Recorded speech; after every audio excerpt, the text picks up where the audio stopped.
Assalamu alaikum wa rahmatullahi wa barakatuh. What's going on, guys? It is Daniel. We're back here again today. Today we have a video about how Israel took over Palestine.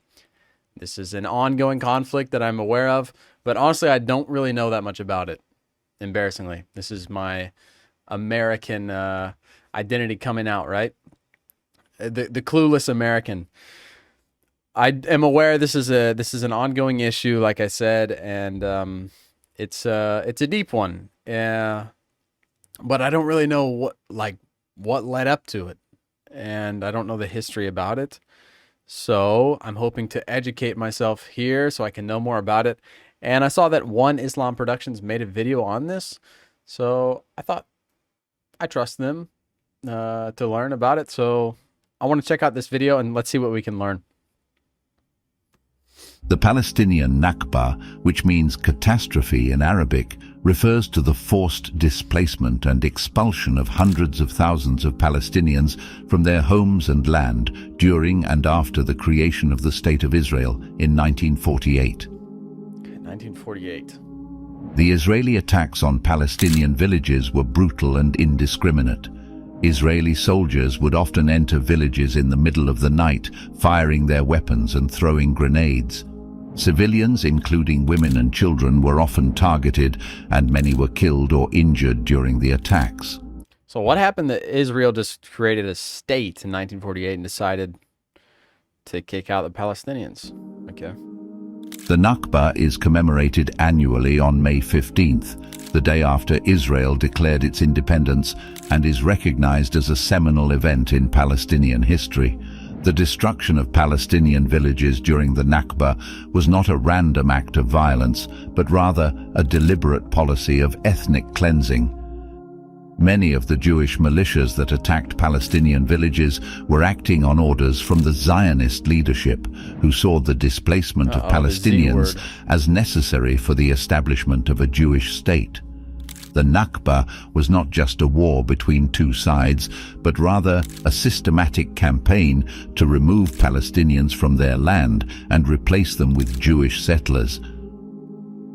The roots of the Nakba can be traced back to the late 1800s, when Zionist settlers began immigrating to Palestine with the goal of establishing a Jewish homeland. The Zionist movement gained momentum in the early 1900s and intensified after the Balfour Declaration in 1917, which expressed British support for a Jewish national home in Palestine.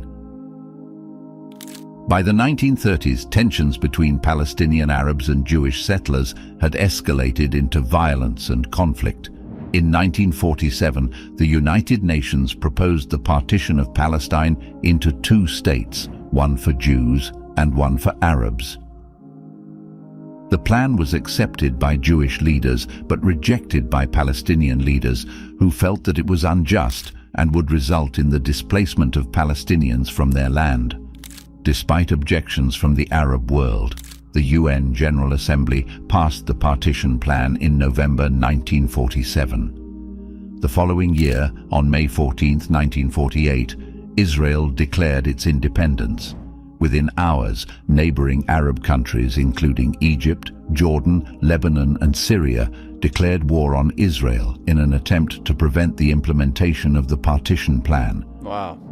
The ensuing conflict, known as the 1948 Arab-Israeli War, I feel like I'm learning about something that I should have known for a long time. Resulted in the displacement of hundreds of thousands of Palestinians from their homes and land.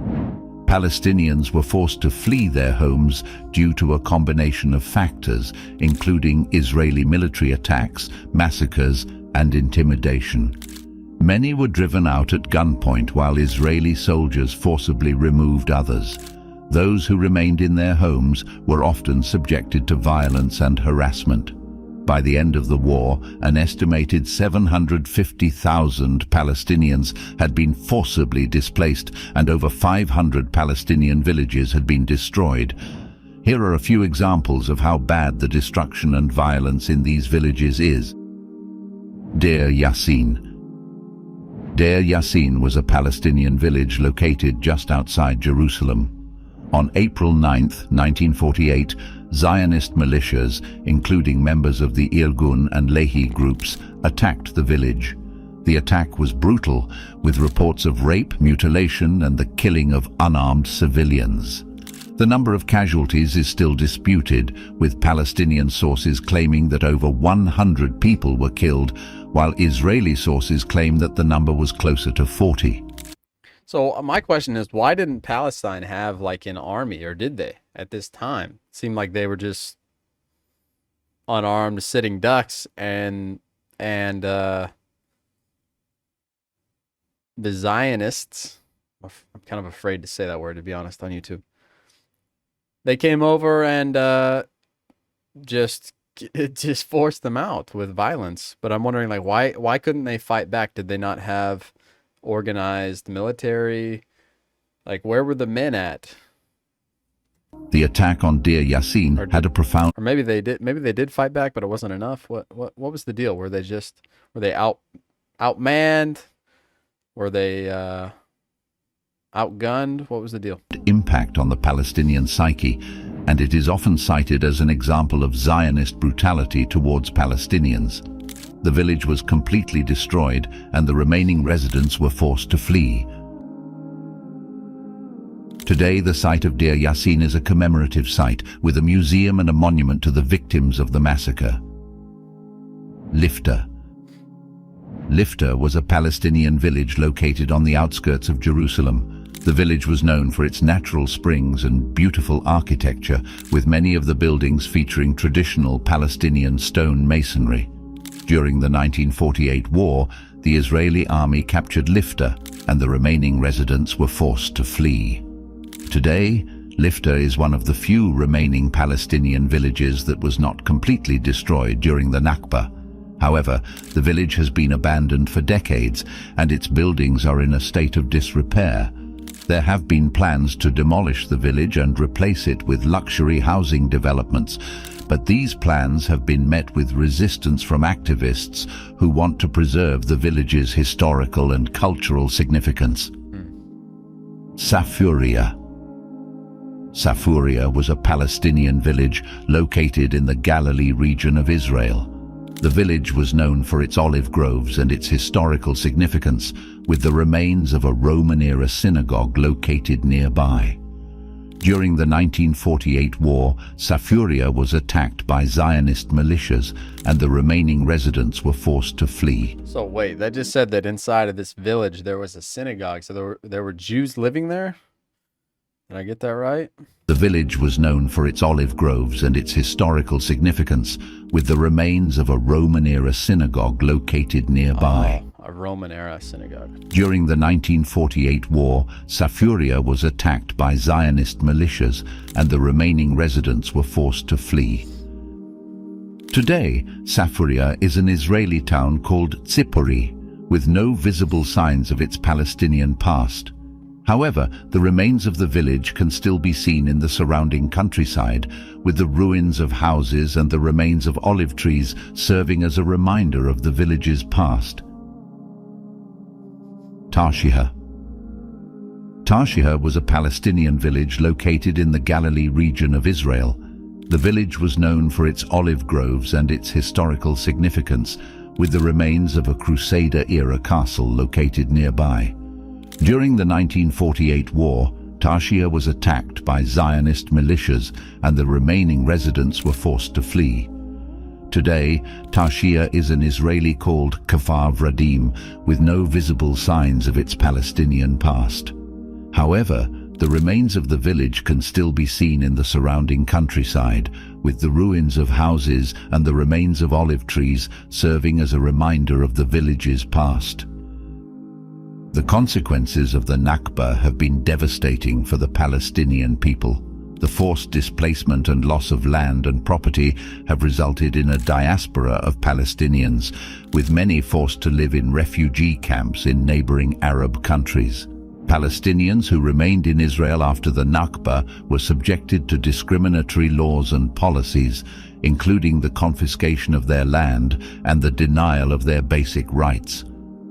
The destruction of Palestinian villages and the forced displacement of Palestinians resulted in a profound loss of culture and history for the Palestinian people. Many Palestinian villages had been inhabited for generations, and their destruction meant the loss of ancestral homes and lands. The displacement of Palestinians also resulted in the loss of their cultural heritage, including traditional practices, languages, and customs.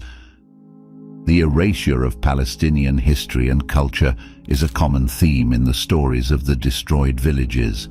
Many of these villages were centuries-old communities with rich cultural traditions and histories.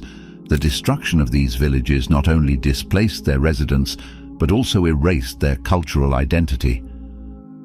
The renaming of these villages and the establishment of Jewish towns on their ruins is a clear attempt to erase the Palestinian presence from the land. The first Israeli nationality law, passed on the 14th of July 1952, denationalized Palestinians, rendering the former Palestinian citizenship devoid of substance, not satisfactory, and is inappropriate to the situation following the establishment of Israel. Despite the widespread destruction of Palestinian villages, some communities managed to survive. These communities were often located in remote areas or were able to fend off Israeli attacks. However, even these villages were not immune to the effects of the Nakba, as they were often cut off from their neighbors and forced to live in isolation. Today, many Palestinians continue to fight for the right to return to their ancestral homes and lands. The right of return is enshrined in international law, and Palestinians argue that they have a legal and moral right to return to the homes and lands from which they were forcibly displaced.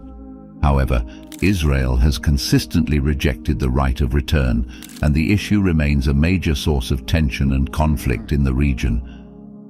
The Nakba also had a profound psychological impact on the Palestinian people.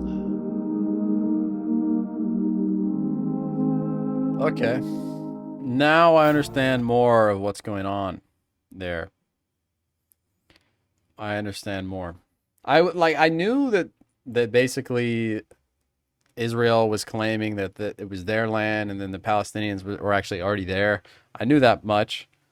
But I didn't really know like when all that started and how it all went down. And so now I know that it was actually pretty brutal, and a lot of people were killed. And it was roughly in 1950, a little bit before. So that was good. I'm glad to know more about that, so I can kind of, because it's like I hear about it a lot. I hear about like support Palestine, this kind of stuff, but I like didn't ever really understand what that was about. And I honestly think most Americans don't know what's really going on there, except for maybe about what I knew, that it's just kind of a land dispute ordeal.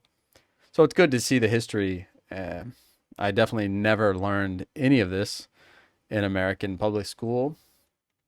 So I'm happy to fill in that hole in my knowledge. So may Allah bless them, all our brothers and sisters in Palestine, and hopefully they can return to their what they feel like is their homeland. Can you imagine if like the place where you grew up and where your family grew up, somebody just comes in and just takes it away and says, no, this is ours now. That would feel pretty frustrating, I'm sure, and devastating. So, may there be some kind of justice there. Inshallah. So hopefully you all enjoyed that video, and inshallah we will see you all in the next one. Assalamu alaikum.